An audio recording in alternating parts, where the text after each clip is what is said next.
rugongo ni athiĩte na mbere na kuuga atĩ kuma thirikari ya Kenya Kwanza yoya wathani ugitari niugacirithĩtio na ũgacoka kuongerereka na njĩra nene kũringithania na wathani kia mohoro niugĩte atĩ namba ya andũ arĩa mathiĩte na mbere gũtabania nyihĩte gũkũ gĩtũgĩria minista wa ugitari wa thĩinĩ Profesa Kithure Kindiki nĩ gũtigĩrĩra atĩ nĩanyitie mũthĩori na gũtigĩrĩra atĩ aikari arĩa marĩ mwena ũcio na arĩa marĩ na mĩcinga nĩ matunyũkithio mĩcinga ĩyo na gũcokerio maabitha a borithi nĩguo kũhũrana na njama cia wĩkinaĩ hamwe na ũici wa mahiũ ũrĩa ũthiĩte na mbere na kũgũmĩra mwena ũcio.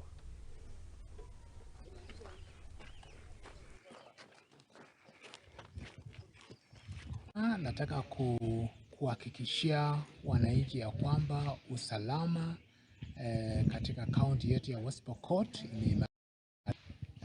tumeongeza askari, tumeongeza officers katika sehemu mbalimbali, na ile ya hivi karibuni ni ile station ama post ambaye waziri mwenyewe Kindiki wakati West Pokot aliamuru ijengwe pale lami, tunaita lami siku hizi.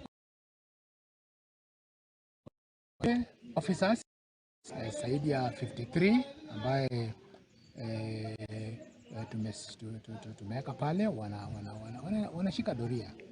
Kwa hivyo Pinuk na Marich, that stretch ambaye zamani ilikuwa shida, nataka kuhakikishia wananchi ya kwamba hivi sasa iko salama kabisa.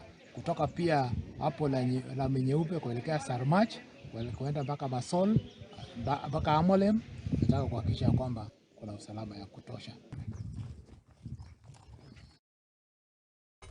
Nake mwandiki mũkaru na makĩria ministry-inĩ ya ugitari wa thĩinĩ Dr.